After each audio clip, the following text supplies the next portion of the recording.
Hey, what's up, Roxstars? It's Rox with a little bit of talk about what's at the top of the blog. So let's get to it. I say I'm gonna take some time off, y'all. All the cashiers, they was like, somebody stole her truck. It was like you can hear it all throughout the store. This Rox coming to you today with a review for Love and Marriage Detroit, Love and Marriage Huntsville, our book 4, Real Housewives of Atlanta. Let's get to it, shall we?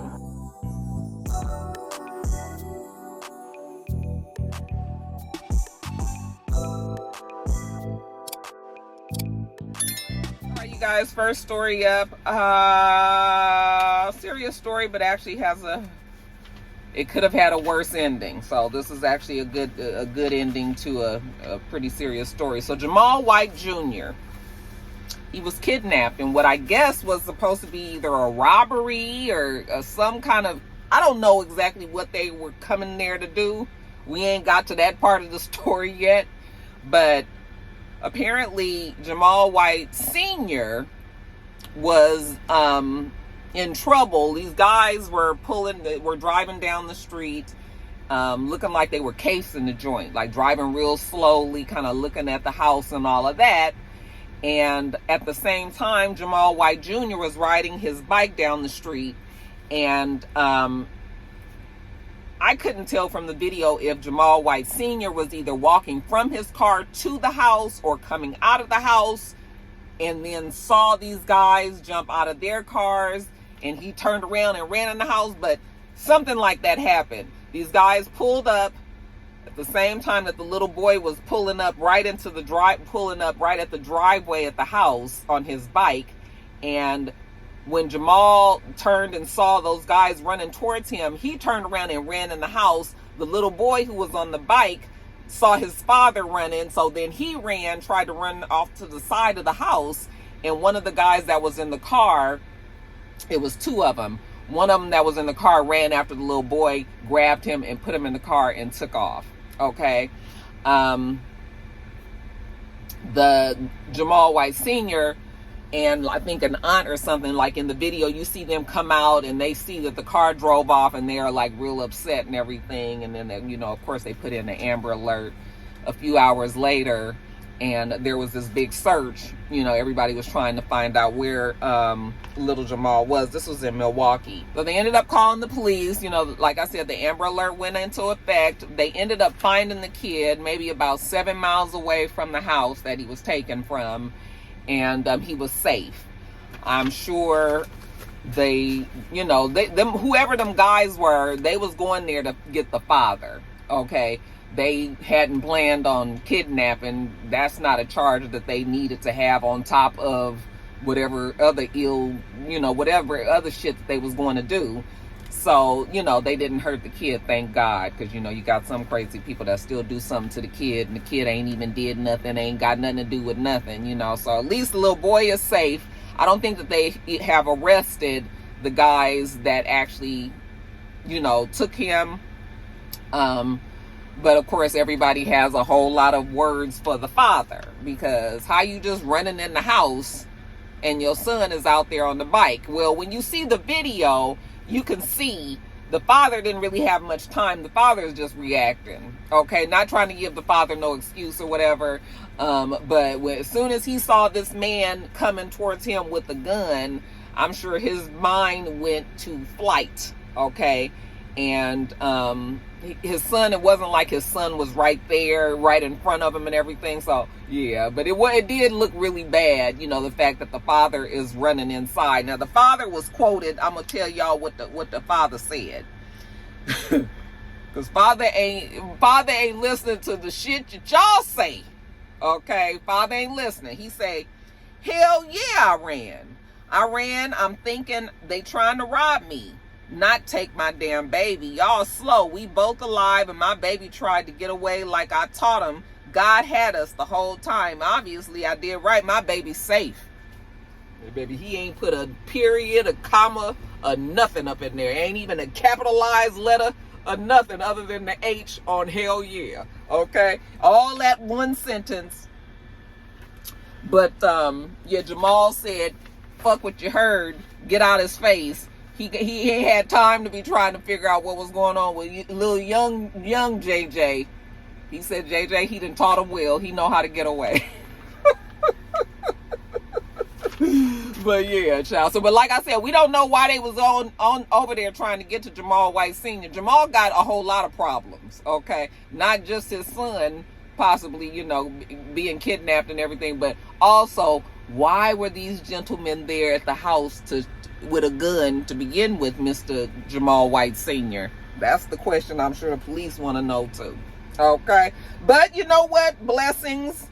Thank God everybody is still alive to tell that story. Okay, let's move on to the next story. Oh, Nicki Minaj, y'all. Y'all, my good sis, Nick. I be trying. Nick, girl, she mad again, y'all. She mad again this week. I know. We just talked about it last week. She was mad last week at Jay. This week, she's mad at SZA and Top Dog Entertainment and one of the you know, SZA's managers over there at Top Dog Entertainment, okay? Now, first of all, let me just say that Nicki be so mad all the time that I am just like, it must be shit going on behind the scenes that we just don't know. Because Nicki be mad, okay? And ain't no talking her down, ain't no changing her mind. She just be mad. She believes that people are out there to get her, and maybe it's true. But we just will never know because you know, the music industry, people just don't talk out. Nicki is a rare bird because people don't normally do what Nicki's doing, right? Okay. Now this time Nicki is upset. Well, we didn't know that there was an issue, but apparently SZA, I know. It's just like, SZA? Oh, why is SZA in on this beat? But apparently SZA was performing, and when she finished performing, she went and she tweeted some things about, I guess, her performance, how she was feeling or whatever. But in the tweet, she also said that Mercury was in retrograde. Okay, and we know that when people say that, usually people say that when somebody is acting crazy or tripping or something, you'd be like, oh child, Mercury is in retrograde, like, you know things is gonna be a little off kilter. Well, when she said that, apparently Nicki Minaj, for whatever reason, felt like she was talking about her. Okay, again, we didn't know why Nicki would think that, but that's what Nicki said. So then Nicki, being Nicki, went onto her social media and, you know, came at SZA and told her to go and draw the freckles back on her face. I said, Nicki, now that was not nice. That was not nice. Now, I really do like SZA. Okay. Love her. I don't, whatever her freckles are, if they are hers or not, you know, I do like her music and everything. And that shit was funny. Not draw your freckles, child. But anyway, SZA said, you know, she was not talking. And Nicki got mad and went off on SZA and everything. And then SZA came back and said, you know what, she was not even talking about that girl. That she just came off of the stage, and that's why she tweeted that, and it had nothing to do with Nicki, which, I don't know, maybe it didn't have anything to do with Nicki, but apparently what we did not know is that Nicki was in some sort of kerfluffle with SZA's manager from Top Dog Entertainment, a Mr. Let me get his name, y'all. Hold on. Because I got his name, baby. I got his name.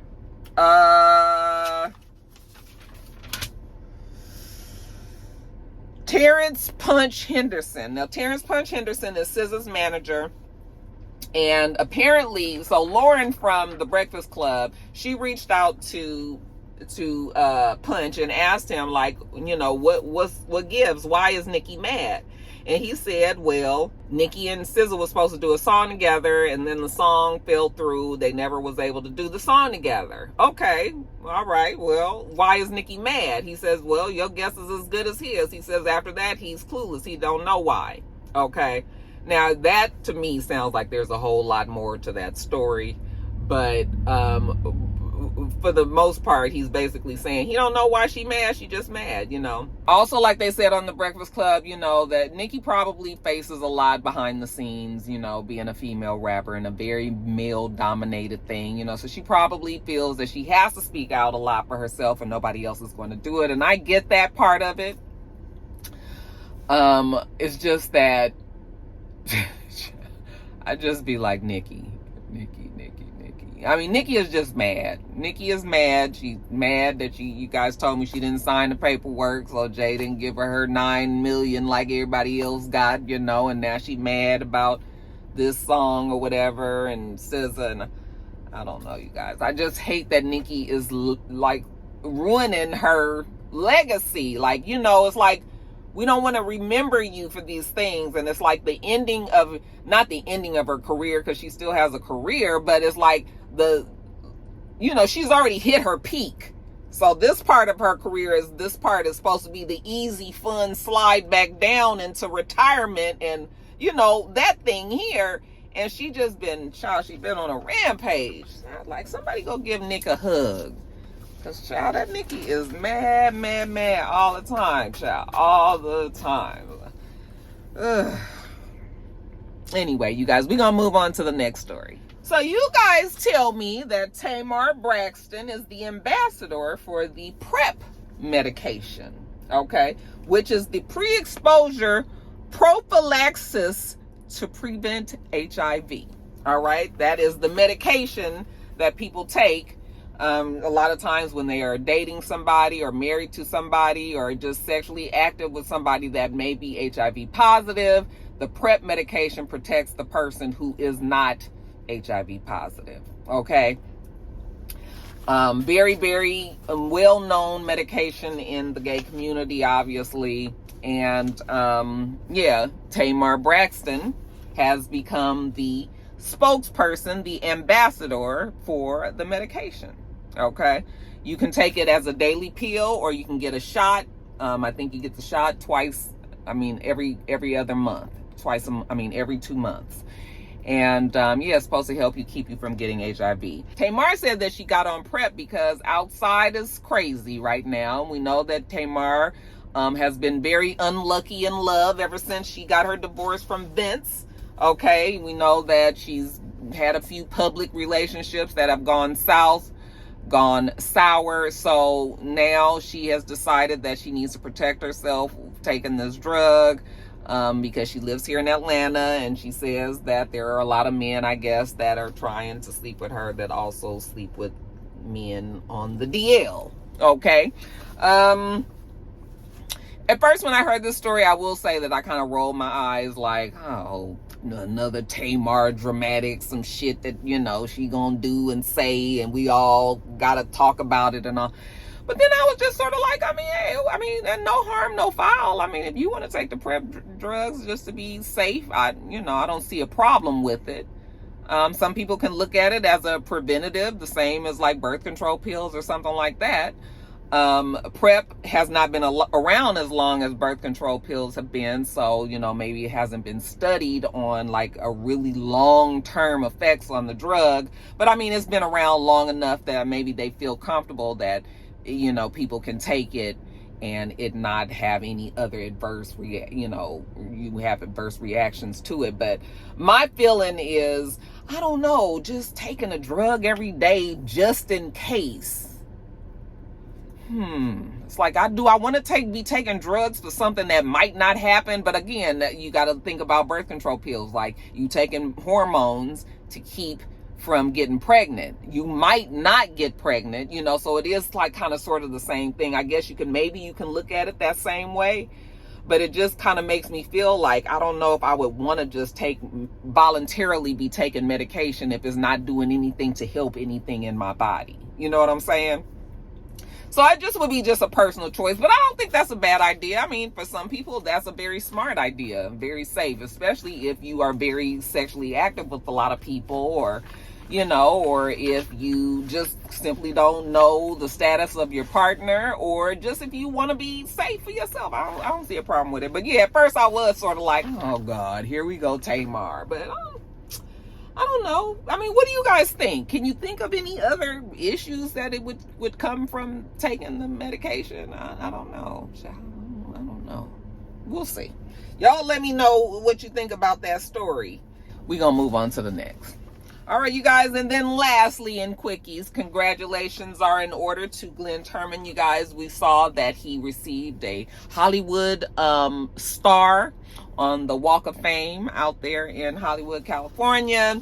And good for him. Much like the video that we saw Jeffrey Osborne singing, "Ever since I move, I lose. When I'm coming, every time I turn around, back in love again." You got to put that in on the end. Anyway, you guys, much like we wish that we was at that party.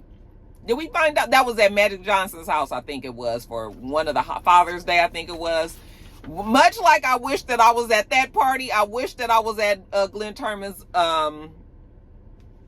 Hollywood Walk of Fame star granting ceremony, because that shit looked like it was a stone cold group. Everybody was there. Like the same party group that Magic Johnson and Holly Robinson, Pete, and all of them, they all hang out together. Tina used to be in the group. She is still sort of there, but she was more so in the group when she was married to Ralph. But like that same group, Vanessa Bell Calloway and all of them, they all hang out together. They tried to put Steve and Marjorie. They didn't quite fit in.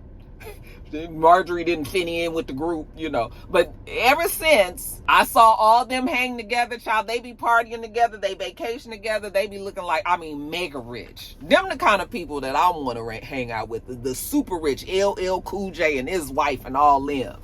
Out there on yachts in Capri for 2 months and some shit. Child, just fantastic. Anyway, yeah, congratulations to Glenn. We've seen him on plenty of things, fine actor and a fine man. Okay, congratulations to him.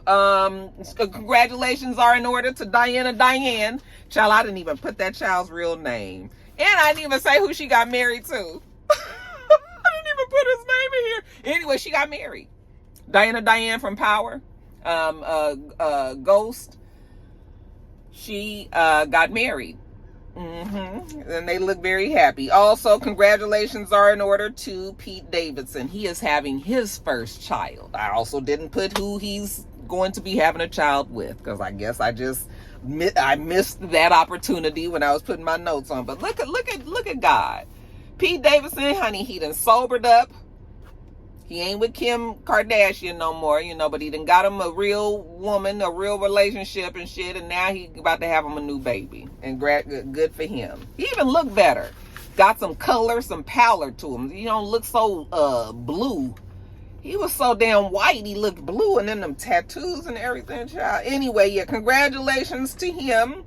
He got a baby coming in. Them blessings just pouring in. Conor McGregor learned the hard way that you don't fuck with Azalea Banks. Don't fuck with her, okay? She let us know that her and Conor have been sending each other unsolicited nudes to each other since 2016. They just out the blue, just every now and then when the feeling hits, they send each other a coochie shot, dick pic, something like that, So, yesterday or the other day, apparently he sent a picture just like normal, but I guess in the exchange of banter, he must have threatened her some kind of way. And she was just like, nigga, do you know who you talking to? Don't send me, don't be threatening me.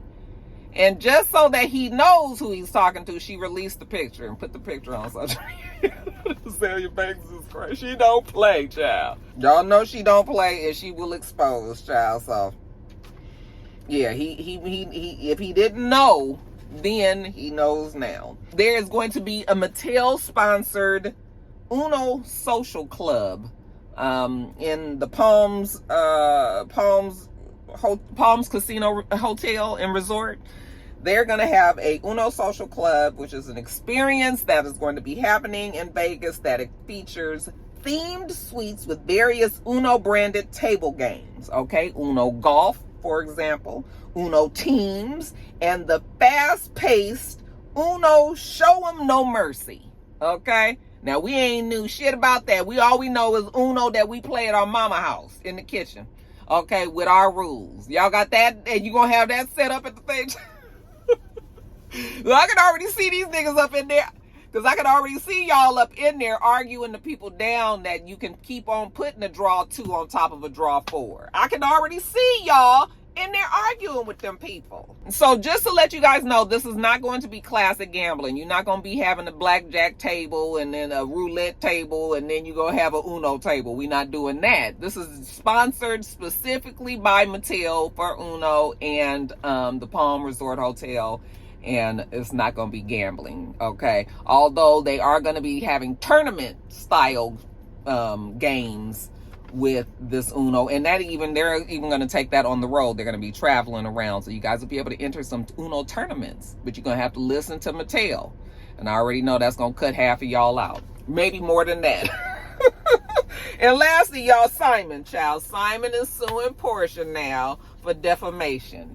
Because she said that his dick don't work, okay? His erectile dysfunction. And he said that has caused him embarrassment, shame, and has cost him business opportunities. I was like, yes, well, I mean, I guess if you're trying to find the trophy wife, okay, we would at least need to know that your ding-ding works, all right? And if it don't work, then that probably gives him a little problem. Although it probably won't give him much problem because the gold digger will also put into the clause of the contract that if said ding cannot get up, then they'll just go and see somebody else, okay?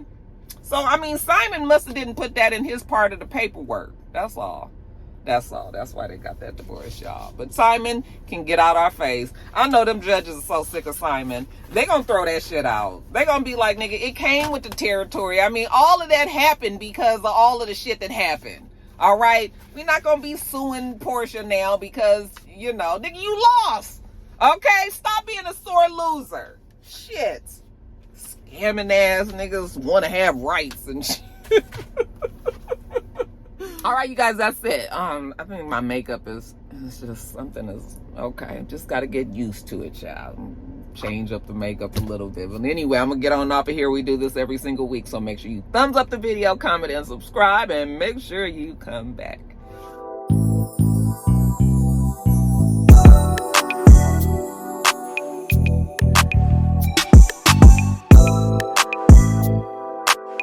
Until next time, Roxstars. Bye.